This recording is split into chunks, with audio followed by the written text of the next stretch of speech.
क्या आप जानते हैं कि पृथ्वी पर जितनी भी सोने की खानें हैं, वहाँ जो सोना मिला है और जो मिलने वाला है वह पृथ्वी पर नहीं बना था। जी हाँ, तो क्या यह सोना क्षुद्र ग्रहों से आया था, जैसा कि कई अध्ययन दावा करते हैं कि पृथ्वी पर बहुत सारा पानी क्षुद्र ग्रहों के जरिए आया था। दोस्तों, इसका जवाब है नहीं, क्योंकि वैज्ञानिकों को कभी किसी भी क्षुद्र ग्रह में इतना सोना नहीं मिला कि माना जाए कि उनसे सोना यहाँ पहुँचा था। वैज्ञानिक यह तो जानने में कामयाब हो चुके हैं कि सोना पृथ्वी के मेंटल से परपटी के ऊपरी हिस्से तक आया, लेकिन कैसे हुआ इसका खुलासा अब हुआ है।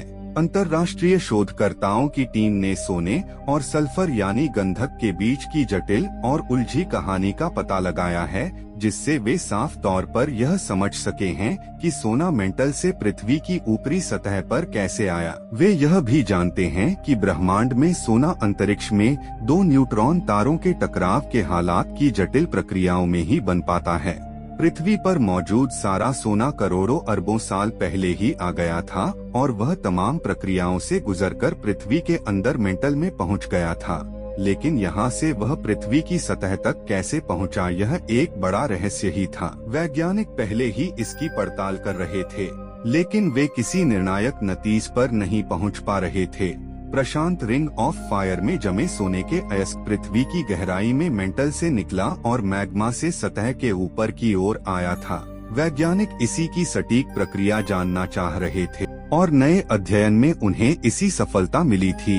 यह अध्ययन proceedings of the National Academy of Science में प्रकाशित हुआ है। इस अध्ययन में वैज्ञानिकों ने न्यूमेरिकल मॉडलिंग का उपयोग कर उन हालातों का पता लगाया जिनमें सोने से भरपूर मैग्मा सतह तक ऊपर आया। इस मॉडल से पता चला कि गोल्ड ट्राइसल्फर कॉम्प्लेक्स की भूमिका ने उस सिद्धांत को सही साबित किया जिसका पहले अनुमान लगाया था।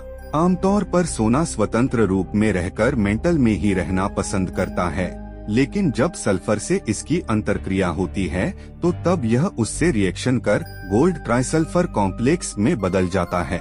इस स्वरूप में आने के बाद वह अस्थिर होता है और सटीक हालात मिलने पर मैग्मा के साथ ऊपर आने लगता है, लेकिन यह हर जगह से ऊपर नहीं आ सकता। इसके लिए सबसे अच्छी जगह वह इलाका होता है जहां एक टेक्टोनिक प्लेट दूसरे के अंदर घुसने की कोशिश कर रही होती है।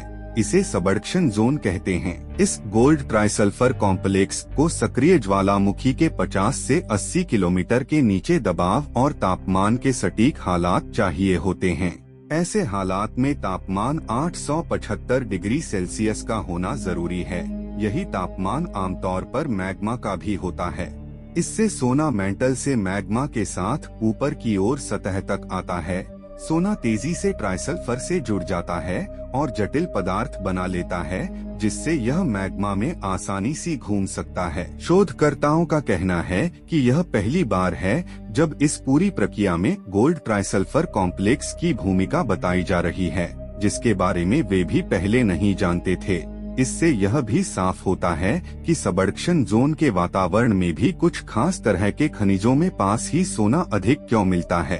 तो दोस्तों, अब आपको पता चल गया होगा कि धरती पर सोना कैसे आता है। बाकी अब आपको इस वीडियो के बारे में क्या कहना है, मुझे कमेंट में जरूर बताएं और वीडियो को एक लाइक जरूर करें। और हाँ, हम फिर मिलेंगे ऐसी ही मजेदार वीडियो में। तब तक के लिए जय हिंद, जय भारत।